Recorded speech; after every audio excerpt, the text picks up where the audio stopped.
বছর 1.5-2 লাখ টাকা আমার থাকে, সব টোটাল খরচ বাদ দিয়ে। মুরগি পালন করে স্বাচ্ছন্দ্যের পাশাপাশি সফলতার স্বপ্ন দেখছেন সুরাইয়া বেগম।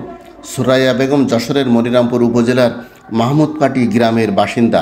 প্রত্যন্ত অঞ্চলে বসবাস করা বিধবা নারী সুরাইয়া বেগম 4 বছর আগে 20,000 টাকা নিয়ে শুরু করা সুরাইয়া বেগমের বাড়িতে এখন প্রায় 10 লক্ষ টাকার হাঁস, মুরগি, গরু, ছাগল রয়েছে।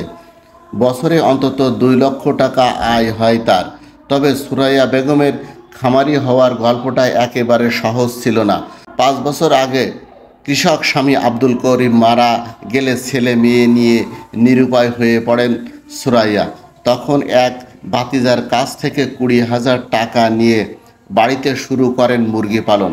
সেখান থেকে সুরাইয়ার ফার্মে আজ 7-8 রকমের মুরগি রয়েছে গরু, ছাগল, হাঁস, মুরগি, কবুতর।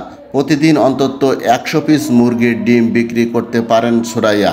সুরাইয়া বেগমের ইচ্ছা ভবিষ্যতে আরও বড় সারে খামারি দেওয়ার। আমার আছে, ও স্বামী মারা যায়, স্বামী মারা যাওয়ার পরে 3 সন্তান নিয়ে আমি কি করব কোনো ভেবে কিছু না পেয়ে তখন আমি ভাইবোর কাছ থেকে 20,000 টাকা নিয়ে আমি এই খামার 50 পিস মুরগি দিয়ে আমি এই খামার শুরু করি।